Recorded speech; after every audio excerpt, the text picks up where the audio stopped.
Welcome everyone. This course is IAT 355, Introduction to Visual Analytics. I am Alireza Karduni, and I will be your instructor. Your TA is Matthew Mehdi Jahani, which we will have an introduction for him in a few minutes. I have my friend Katzilla with me. He will be present in a lot of our classes to support me because I need some support. But yeah, he's there. So today we will get to know each other. There will be one of the rare moments which I will ask you to speak up and just introduce yourself. We'll learn a little bit about visualizations. We'll learn about this class, how it's going to go, what we're going to learn, and what we expect from you. So my name is Alireza. I'm an immigrant from Iran. I studied urban planning and design there in Iran. Then I moved to Chicago and studied urban planning again in 2012. I worked as a planner in the city of Chicago for a little bit, then moved to Charlotte, North Carolina, and studied computational design. It was a combination of architecture and computer science. I then did my PhD in human-computer interaction. That's when I started to move my interest and research towards human-computer interaction and visualization. A lot of my research ended up being in this area. Then I was a researcher for a bit at Northwestern University in Chicago again. Then I worked at a company, at a design agency called IDEO, which does all sorts of different design. I was a data scientist and computational social scientist there. And then I moved gladly I dodged a bullet from the United States and I moved to Canada, to Vancouver. And I skipped the cold of Chicago. And I'm also some other things from the US, which you see me, this is how I look like when I'm happier than today. But I wasn't always bald. This is me in high school. I used to be a metalhead covering Metallica sounds and stuff. Pretty fun days. As you can see from this image, I'm into music. I listen to music all the time. I'm learning how to produce music and just had my first show a couple of weeks ago. And I think from the image, you can guess who my favorite band is. Let's see. Oh. And then I play video games when I get a chance. Actually, you will see some footage of me playing video games in the context of visualizations today. I watch anime, read manga, watch a lot of movies. I like just stories a lot, and you'll learn about storytelling and you'll see why I like stories because they're fun. And I do think and read about politics and social issues a lot. A lot of my research is political and social in a sense. In the beginning, I made interactive visualizations that combined maps and city planning. Then I started thinking about misinformation and how we can use visualizations to help people understand and make sense of misinformation when it happens, and we know there's a lot of it. Then I started getting into psychology of visualizations and just learning how people's beliefs and understandings can be changed and how can we measure that. In these years that I've been a researcher, I've written books around topics of my interest that are actually not focused on my research, my focus of my research. I've written a book on cities and architecture in the age of human-computer interaction. If you're interested in these books, pirate them if you like. I don't make money off of this. You can find the PDF, or don't pirate it, just ask me for the PDF. Let's not be controversial. And yeah, this is your TA, Mehdi. Introduce yourself. Okay, hello everyone. I hope you're doing okay. I'm actually seeing some familiar names here. I used to TA for some of you, so some of you already know me. And it's strange for me. Before I begin introducing myself, I remember during COVID, we had online classes and I was really comfortable with closing my video and audio. and just do whatever I want. But now that I'm in the position of a lecturer and somebody who is talking for the students, I'm like, okay, I was more comfortable if I could see like some of the students at least looking at the screen or looking at the cameras. Yeah, it's a strange feeling. I'm a master's student from Iran. Back there, I studied computer engineering at the University of Tehran. Two of the things that I did and actually stayed with me is that I used to be our student society, which is a branch of ACM.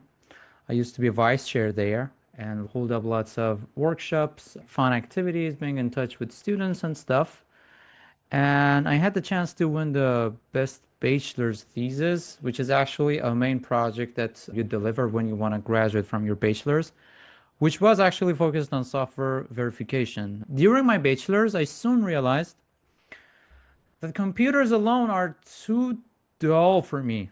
And I was really interested in how like human brain works out and how humans make decisions. So I started exploring through the jobs and the voluntarily positions that I had back then. I used to be a marketing and media specialist in the like first 3 years of my bachelor's. I used to work part-time. As I was getting closer to my graduation, I used to be a backend developer, product manager after that, and I even was active as an event organizer, which was totally a volunteer position. And I'm here at SFU to understand how people make decision in interaction with AI and focusing on mental health. Like when they open up a conversation with an AI agent discussing how they feel, or if they're anxious, or if they're feeling depressed, or like any sorts of emotions and feelings they have, how this conversation happens, to what extent people rely on that or not.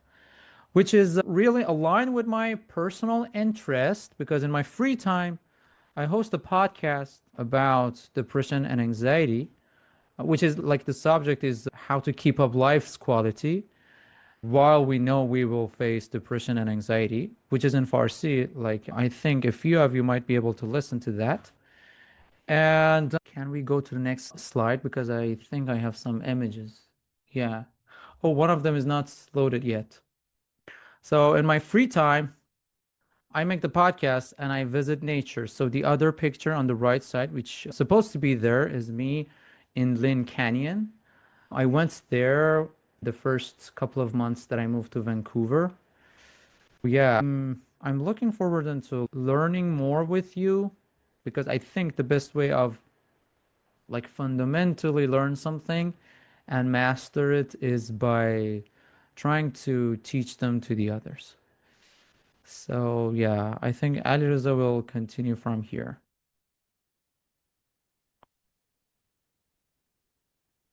We're at this stage where we're going to hear from you a little bit. Mehdi, can you call people if anyone's super, I really would like to hear it from you, but if you're super uncomfortable, just type in chat your name and something about yourself, something fun, something what you like to do, what you're passionate about. Okay. So what we see in this image, we see it with our eyes. We see it immediately. We see berries that are red. We can quickly see that there are more red ones on the right. We can really quickly see there are a few reds in the back. We can count very quickly what they are.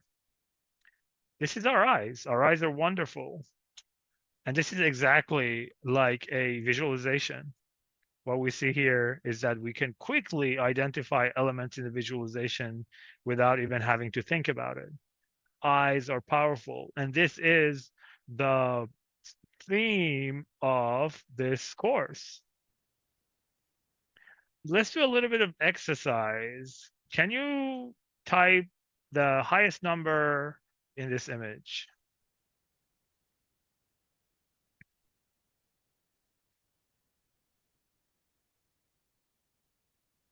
Cool. It is in fact 94. Yeah, everyone is after a few seconds, maybe 5 to 10 seconds, everyone found it. I can guess that what you did was that you started just searching the whole all of these numbers until you found the number that was highest than everyone. This is, even though you did it pretty quickly, it's a slow process because when we do this, you can instantaneously find the number. And not only that, you can also see that there's this diagonal pattern in this table of numbers. And this is the power of our eyes. Our eyes can detect patterns quickly. This is how our biology has been designed. And we're going to take advantage of that in this course. We're going to learn how to take advantage of that in this course. Okay. We got to One Piece, I promised. So we're going to get some examples. This is a map of One Piece. These are two of the different islands, country of Dressrosa and country of Wano. And we can map the populations of these with colors. This is something you've seen in all of those election maps and all those country population maps. So now if I tell you what the population, if I tell you population of Wano is 9,000, can you guess the population of Dressrosa based on this visualization? 4,500. Any other guesses? Everyone's around 4,500. Okay. Not a bad guess. How about this? Can you guess the population of Dressrosa with this bar chart? Yeah. Now, these are made up numbers, but the lesson that we want to learn from these two examples is that not all visualizations are equal. Our eyes are more equipped to learn data from length of objects as opposed to color of things. We can detect differences between length more accurately than color. And we're going to learn about this. See, if I show you a color like this, then you might be able to do a better job. Because with colors, we're better equipped to tell what color is a little bit more dark than the other. We can tell differences of colors, but it's hard for us to estimate numbers, harder for us to estimate numbers from that. Okay, from this, can you guess the population of Egypt?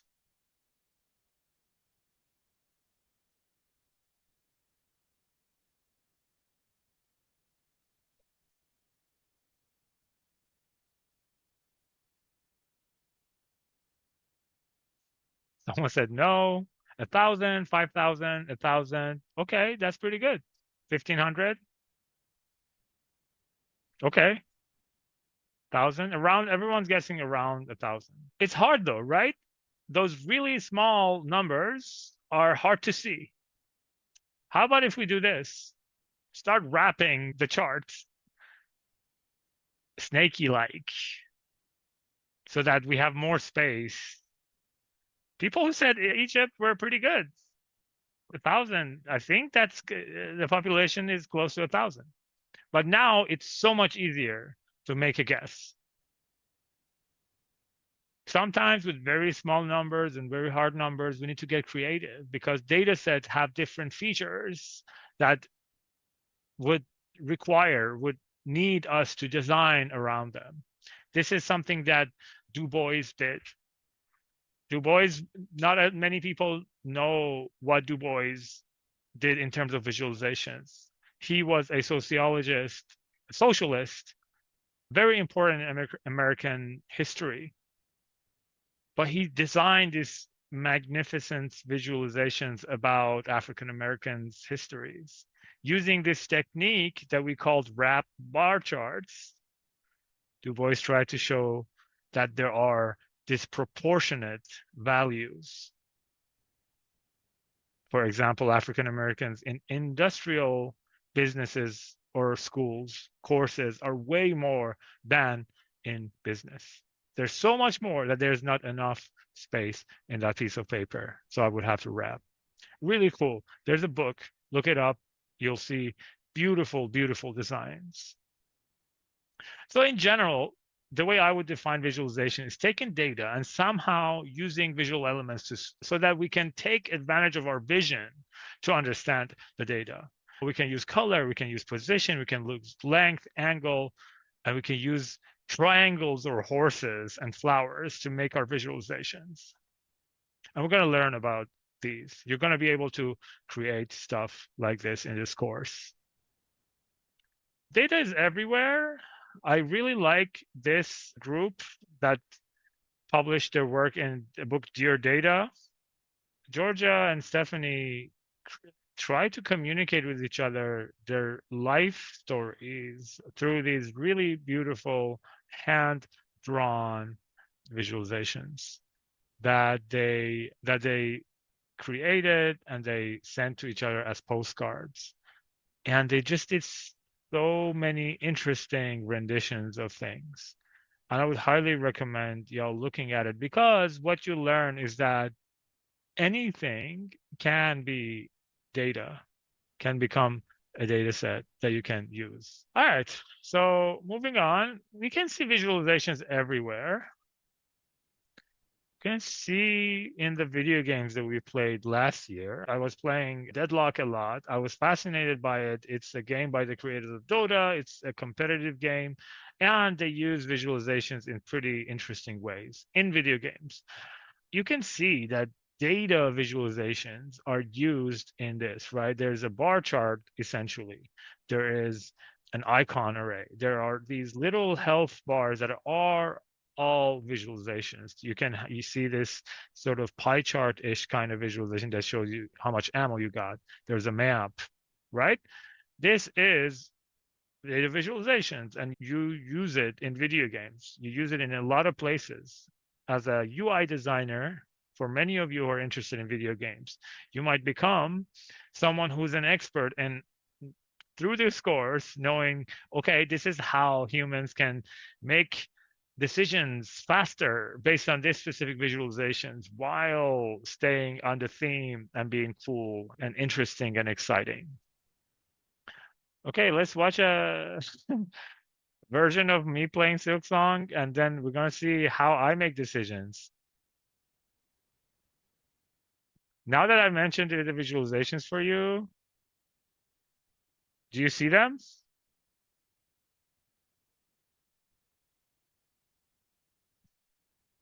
There are a lot of data visualizations here. I'm going to skip.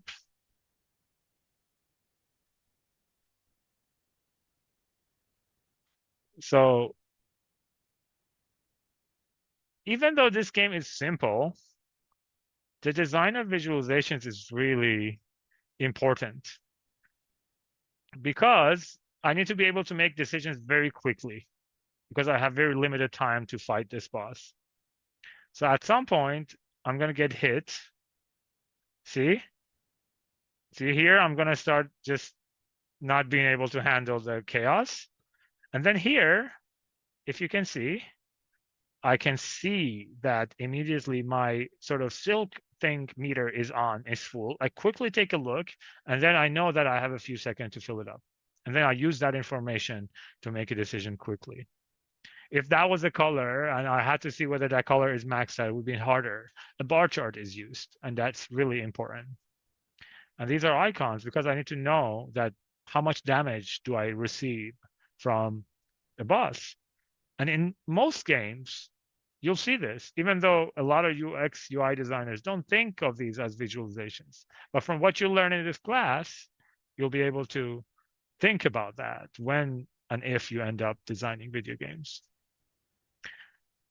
It's not only in games, it's in the stories around games. Silksong was very popular. It crashed the Steam store. I was waiting this weekend to buy this game, and it was not loading for me. And you can see how the patterns of how people have played this game through this line temporal visualization. This is actually a dashboard. You can learn how to design something like this in this course. There are stories around this. So here, this person is talking about how when Silksong was announced, suddenly Hollow Knight, the first game, had a peak of activities. You can craft stories about the world from the data that's around and understand something about it, right? This is when Silksong was announced, and then boom, a peak of activities. So you're adding your own interpretations to this, and you're telling a story. And you're going to learn about the power of storytelling a little bit in this class as well. Obviously, it's in politics. Can anyone guess what this map is about? If anyone's familiar with the US, just make a guess if you can. No. Yeah, so yeah, definitely Republican voting. Yeah, you're all close. It is something to do with Republican states. But it is the states where abortions are banned. Very good. Yes, that's absolutely right. Abortion rights. But interestingly, that aligns with other facts about the world. There are correlations with this. And that's something that you can tell a story about. And Vox, and I can share the link with y'all later, has a really fascinating way of making this case, making this narration of how abortion rights are being changed. Our lives was involved with COVID and visualizations when COVID was around.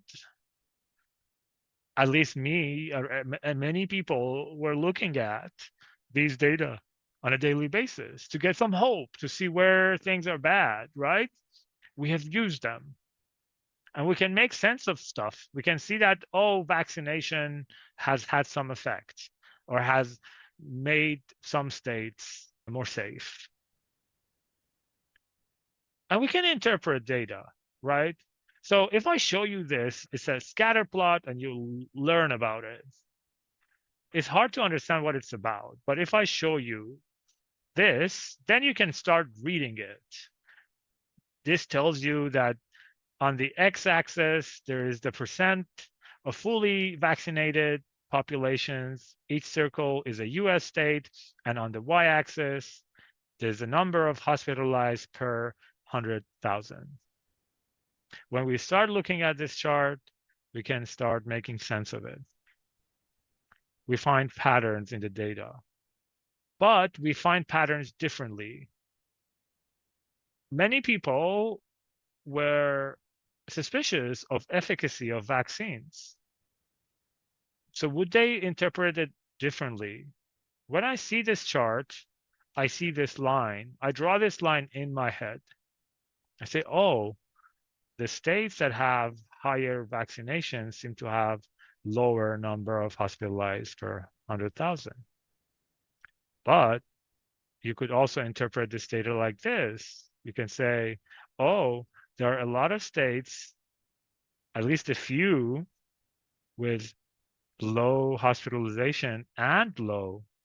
So maybe vaccines aren't the reason that is happening. Some people could make that interpretation. They could cherry pick the data. So we might interpret data visualizations differently based on our existing views. And that's something that we're going to learn more about in this course. And we can ask more questions from data, new novel questions. So why was that state so high in hospitalization? Then we need to be able to know what state it was. We need to be able to add new information to be able to read that. And you might want to be able to do that when you make your stories, your visual analytic systems. Yeah. Visualizations aren't these softwares that we use every day. This is GitHub. You're going to be using it for this course to be able to create your personal websites. From next week, we're going to be learning how to do that. But this is September 6th. This is my GitHub usage. Can you guess what activity was I doing in this GitHub on this specific day? Why there was more activity there?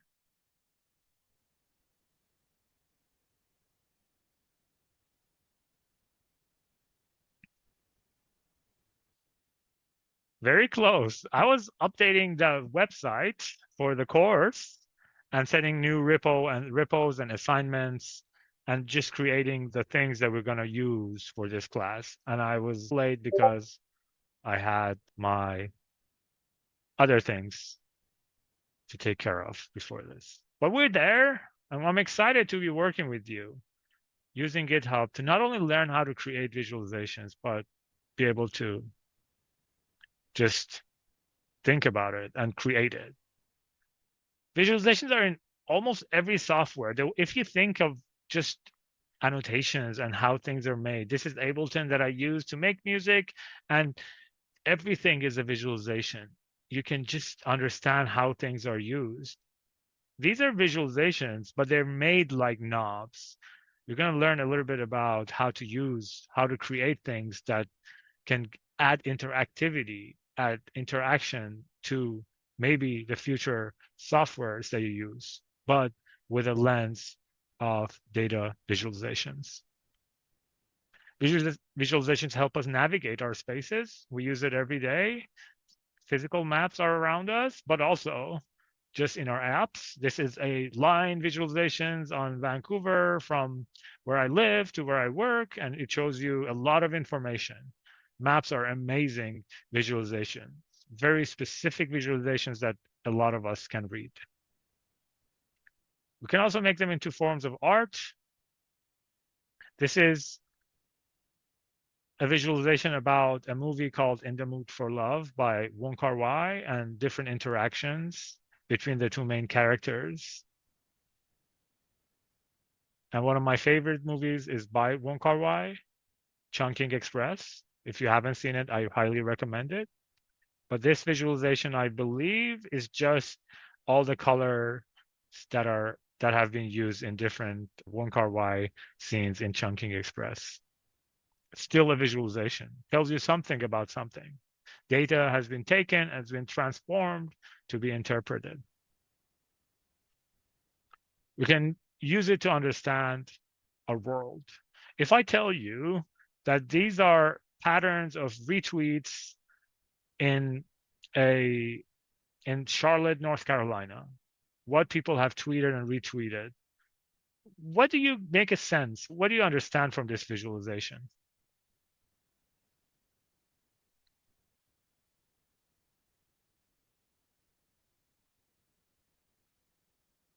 Yes, Ria, that was a visualization of color grading. Riley says habitat zones. Interesting interpretation, but these are tweets. So you're saying that these are people from different places? Interesting. We don't want to spend too much on this, but it can help us understand the world because this is something that we might have experienced. This is a pattern of echo chambers where like more leftist people retweet each other more and then more right-wing people retweet each other more. This is just, it shows how we're just by nature of a social phenomena, we can just be segregated from each other through these social platforms. And then using visualizations, we can understand these. We can make sense of the world. This is not something that we can understand without looking at huge amounts of data through visualizations because our brains can't process it. We might experience it, we might have anecdotal evidence about it, but we cannot show it, we cannot present it. So a lot of times you might want to tell stories. You might be interested in being an activist or working for policymaking, and you want to make a case, and you might be able to do that with data visualizations. We can make applications that let us explore social media data. This is something that I created in 2016. It's an interactive app that lets you explore social media behavior in Los Angeles through different views. You can see a map, you can see hotspot, you can see a line chart of activity, you can see the keywords and this updates. And you're going to learn a little bit about this, how to make these multiple view visualizations. And then if you're interested, you can work on making one. You can use AI with visualizations. This is a tool that we created with my friends at Georgia Tech, where it allows you to find citations for papers that you're writing by just typing your abstract, and it gives you papers that are similar to your abstract. This is something that now with ChatGPT and some of these tools we do. This is older than that, but you can use visualizations with the power of ChatGPT to create tools that are interactive, that are useful. One thing that really bothers me is that all AI tools are designed as chatbots, but you don't necessarily need to do that. You can make interactive systems that take advantage of powers of AI. We don't teach AI in this course, but we can talk about it. And if anyone is interested in just going an extra mile, we can consider projects working with AI. So the notion of visual analytics is this idea where that humans have these amazing things. They have these visual powers. They have these perception powers. They have these decision-making capabilities. They have this pattern recognition capabilities. And then there's the machine. There's the computer that allows us to crunch data, to do things quickly, to filter things, to drill down on things, right? The idea of visual analytics is to say that we can create these systems that allows humans to visually analyze the data that they see and make intelligent, informed decisions based off of that. Aside from storytelling and communicating something, we're going to learn a little bit about analytics and how we might create visual systems that enable analytics. So, last part of this lecture, we're going to design, build, use, and critique visualizations. We're going to learn why some visualizations are good in some cases and some not good in others. We're going to learn how to tell stories with visualizations. We're going to learn how to employ visualizations in analytics. And then in this course, we're going to become familiar with how visualizations and visual analytics expand the data science toolbox of approaches to complex problems. We're going to develop an understanding of tools, techniques, and methods for approaching visual analytics problems. We're going to design and create visualization and visual analytics approaches to defined problems. We're going to actually define problems for our own. We're going to find or create data. We're going to write some code. We're going to explore interactivity. We're going to explore storytelling. At the end, first of all, you will have a knowledge of visualizations, but you will have a nice portfolio that you can showcase of the things that you created. You'll be able to show up as an expert in a lot of different places and design good visualizations. You'll be able to deal with visualization codes and apply it as a data scientist, designer, and developer. And you'll be able to collaborate in data-driven projects. So, this course is online. Lectures will be recorded. I'm going to try to make my lectures in a way where you can join me where I'm recording and we can just chat or just ask questions, make it interactive, but that is not going to be required. Labs, tutorials, some talks will be given on Mondays at this hour. That is a required part of this course. It's synchronous and you will be available. It's going to be assignments, which help you practice what we learn in the labs. That's going to be 35% of the grade. There's going to be lab engagement, little up to 3 questions of quizzes in the beginning of Monday lab, 5% of grade. Midterm, you will be given a few visualizations and are asked to explain why they're good, bad, and describe how they should get better. This is a very qualitative exam. This is going to be held online over Zoom. The questions will be given to you day of. You're just going to write a little bit. For the final, you will submit a final project as a group. That'll be 30% of your grade and we'll have a presentation about it. And that will be 15% of the grade. Readings and prep. There are some readings and videos which will be required for you to check out. You'll use readings and videos in your midterm quiz, final submission, and presentation. Essentially, not only you will create visualizations, but you will be able to talk about them as a visualization expert. And that's where all those readings and videos Group work is going to be mandatory unless there is an exception. We're going to have a Discord for you to find groups and work together. So again, your final project will be your portfolio piece. Assignments help you deliver your final project. They're all aligned with each other.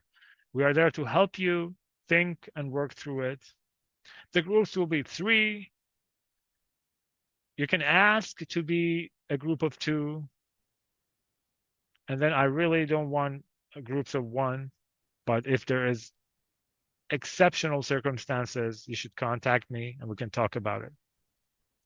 This is a project where you choose and you make real world problems. The reason I emphasize on talking about your interest, I highly recommend finding a topic that you very much enjoy and working on it.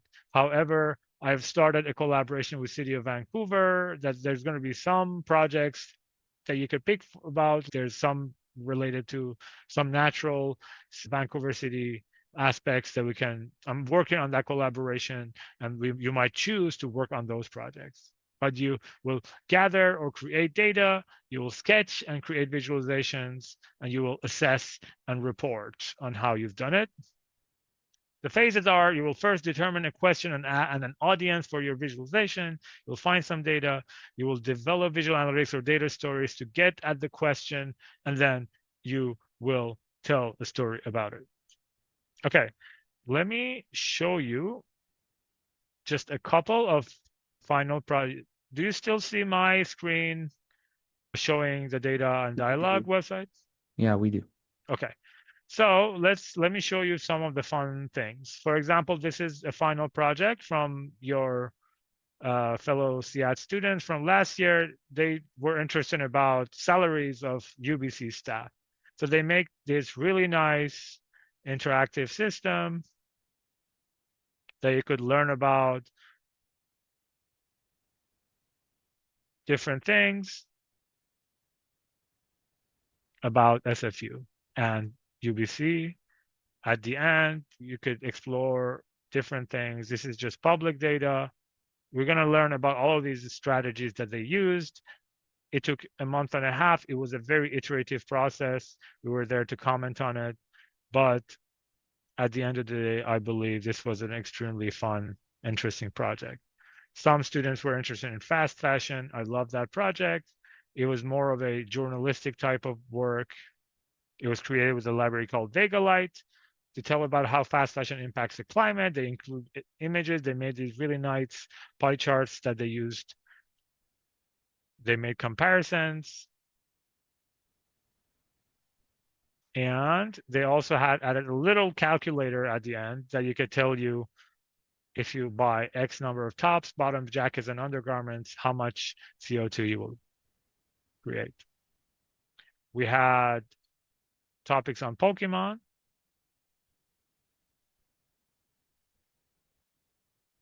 You can go to learn about how Pokemon works, and they made this really interesting visualization that showed you what Pokemon, how many votes they got. It was pretty fun. I loved their project.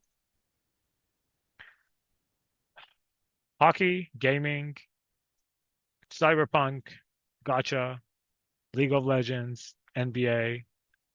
It was fun. I enjoyed those projects a lot. We're going to have some external groups that you can work with, but I highly recommend, even from today, start thinking about a topic that you're passionate about, and you're going to learn how to make cool, interesting visualizations. This will be live in your personal websites that you will create, and we will teach you how to do that.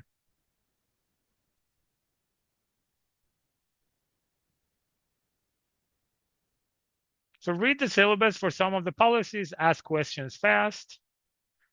For communications, there's going to be a Discord channel. If you're going to ask us to meet with you or ask specific problems on Discord, we are happy to respond. However, we would have to know your name on Discord, so you would have to share it with us there. But if you're not comfortable with that, Discord is there for you to chat with us, to get some communications about the course. There will be Canvas communications. You can email us as well. Always, there's 6 of you. Always, please share your name. You're going to learn about student behavior, assignment expectations, late penalties, 10% for a day, or 2 days, and 20% after that. We will share a link to the Discord server as a Canvas assignment after this session ends. Please pay attention to academic integrity. This is going to be a fun course. There's no need to borrow or just steal work. I'm gonna help you do work as good as you can. If you attribute others, it's totally cool. For the coding parts, it is fine to use AI for coding. I do suggest that you try the tutorials and the assignments on your own. If you end up using AI to find an answer to a coding situations, I want you to submit the prompt and the chat that you received as part of your assignment. We will tell you how you do that. And then you should work on the code on your own. Unless the AI code is perfect, which is rarely, you should show how you made it your own. But at the end of the day, it's fine. But I want you to learn, so don't please over rely on AI for coding. You can do it later. For this course, try your best to learn. Okay. Before we get to this response of the survey and conclude this class, for next week, I'm going to share this with you, so don't panic, but there are a few things that I need you to do before Monday. I want you to install Tableau on the computer that you use, because on the first day, we're going to use Tableau. I want you to go to GitHub and create a GitHub account. I want you to sign up for Discord class server when the link is shared with you. I want you to get a free, not a trial, observable account. And then next week, the first assignment will be out. So this week, you're just going to be watching a video that I will post for next week and just doing these things. Okay? Any questions so far?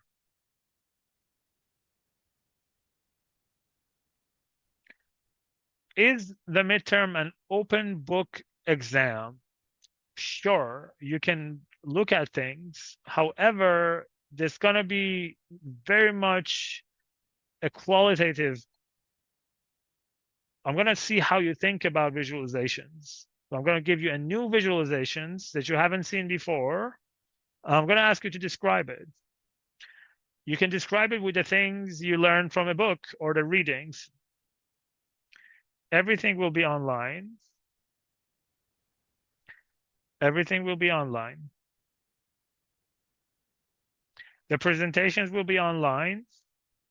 And very likely, because there's going to be potentially about 25 projects, we might, and this is something that we will discuss together, but we might decide to record videos and just play back the things that you record, your presentations. It'll be a presentation, but we might decide to do that either live or there. But yes, December 15-ish, the final date will be finalized with you, and you will receive any date changes on Canvas as emails. But this is the ballpark date for your final presentation.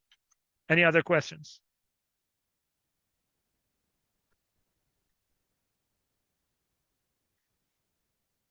Okay. Before we conclude, I want to look at the survey. I want to see who I'm dealing with in this class. 50 people responded. Okay. 50% from Vancouver. Can you please zoom in a bit? Better? A bit more. Better? Cool. Yeah, cool. Okay. Okay, so Vancouver, I intentionally created like bad questions, About 6% from Canada, not Vancouver, and then 20% international. Very cool. Okay, people like rainy weather, which I tend to agree with. There's a group of students who hate the rainy weather. There's some who are in denial, and there are some who don't care about visualizations. Oh, see, that was a slip. It was weather. Okay, favorite hobbies. Hanging out with friends, playing games, going to concerts, going to restaurants, doom scrolling, guilty, watching something on TV, chilling at home doing nothing, hiking, other. Oh, making data visualization is a hobby for one person. That's good.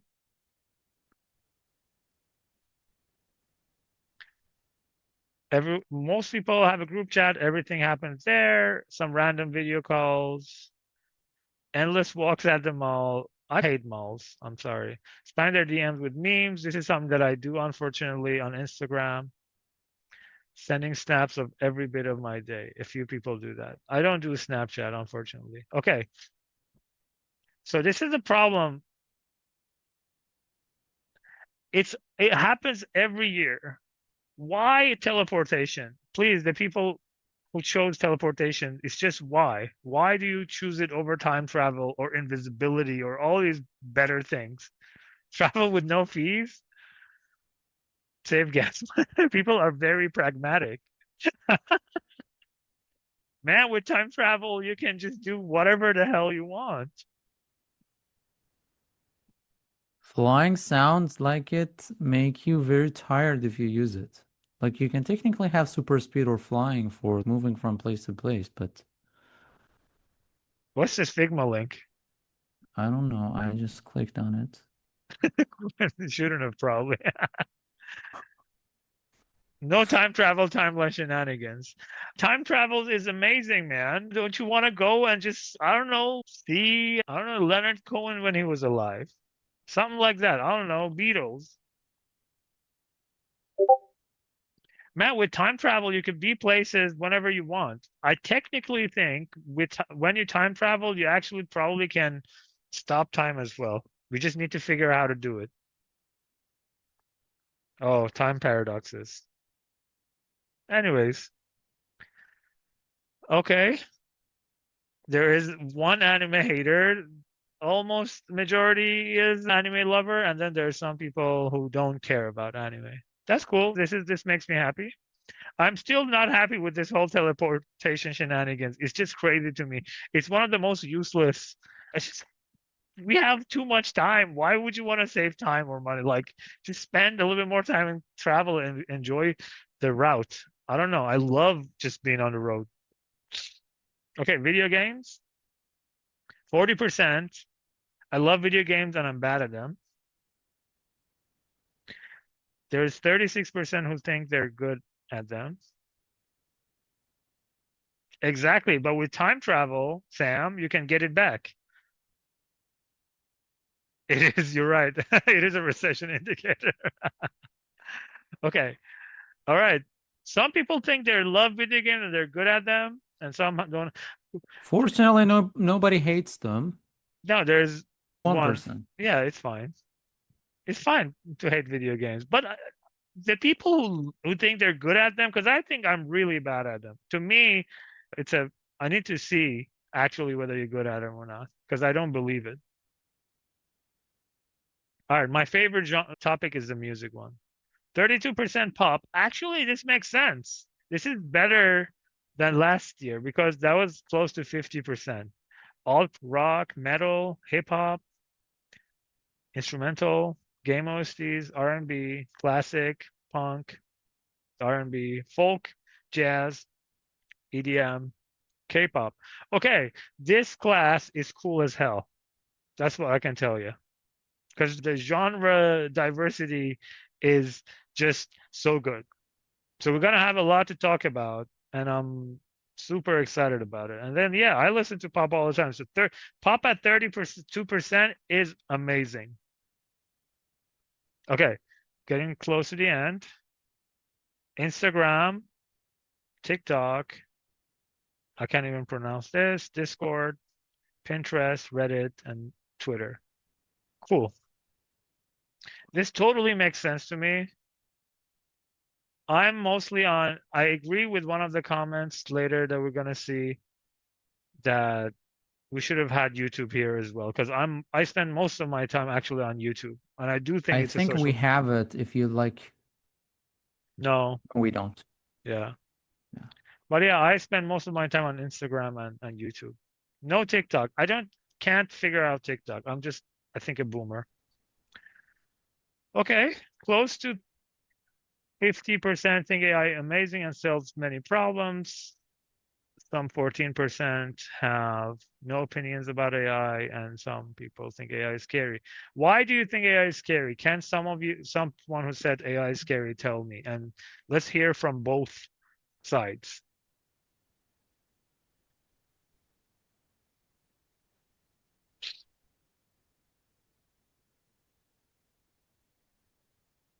No one wants to represent?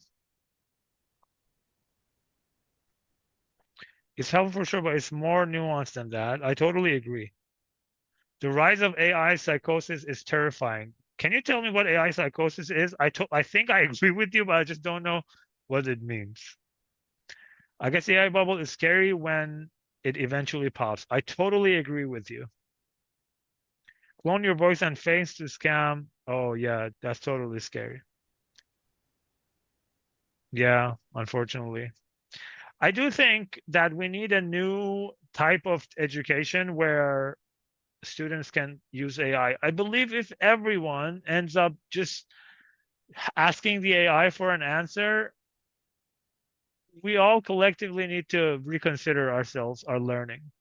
I'm going to try my best to make this class exciting enough so you just use AI as a tool and the questions become things that you learn. Environmental impact is really important. Yeah, it is very bad for. We can totally talk about the bias that was encoded into AI. That's a really important topic because, especially, it really excludes indigenous people and marginalized people because data for them is not enough. Yeah, I've read some papers that people might actually end up getting more lazy. AI psychosis is when chats are driving people to have delusions of reality, like that the chat has gained consciousness or religious delusions of grandeur. Yeah. I do think that we just need more AI literacy as well, because for many of these things, because we live in a capitalistic system, and a lot of these AI companies just tell us lies about what AI is. It's just like a lot of because they want us to buy it more, right? So if we know more how it works, it might help us not fall into those whole psychosis things. A lot of the research that I'm going to end up doing these years is on these types of questions. I'm not really interested in making new AI that does something at all, but I'm interested in learning how people think about them and how we can make it just less harmful and more useful. Very cool. Thanks for the discussion. Okay. Okay, there are some people who watch movies in 223 days, 100 days. Wow, some people don't like movies, but a lot of people have watched movies recently, which is good. I want to hear later what movies were the ones that you were interested in. Okay, 76% of y'all were listening to music while giving answers to this course, to this survey, which makes a lot of sense. But there's some people who spend 2 days not listening to music, which is weird to me because I listen to music just constantly. Books. Eight, oh, eight, eight of y'all were the day of read some book. That's pretty good.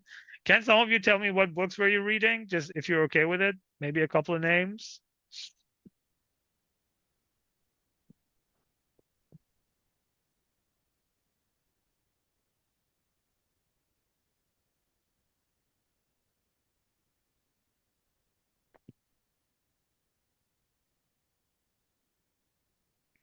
We're gonna move from the book question.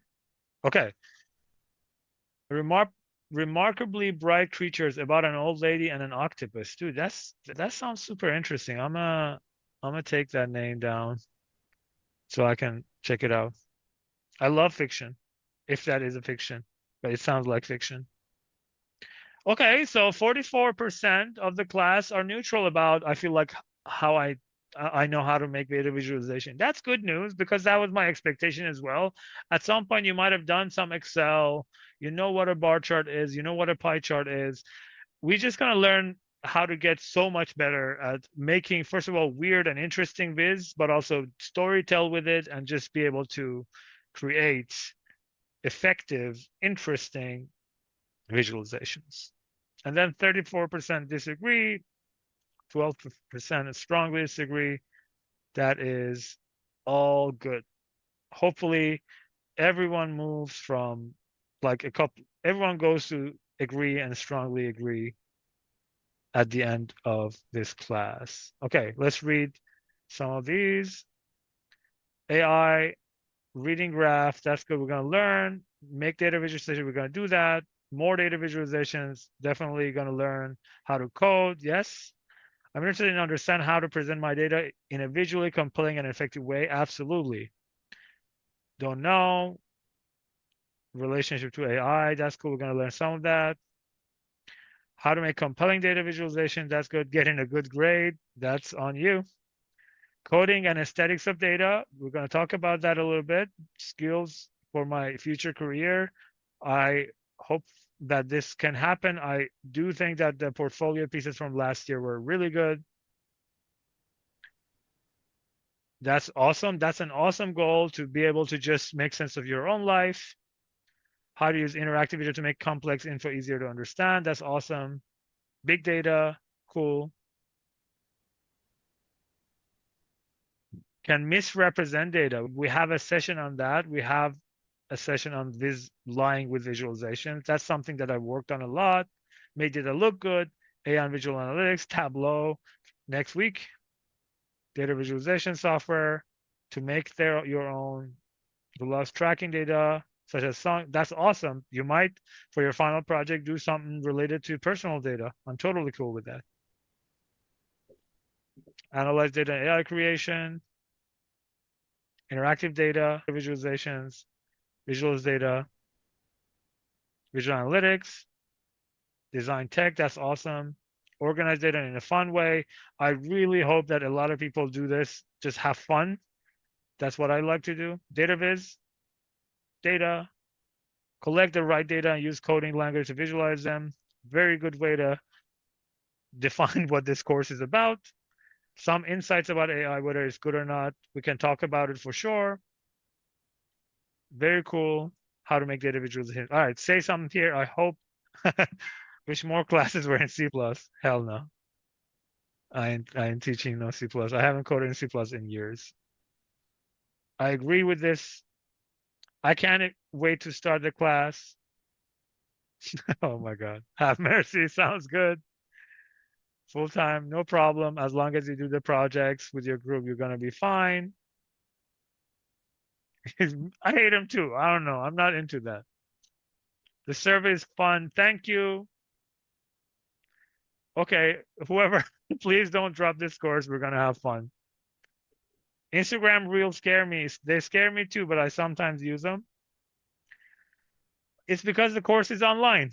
And yeah,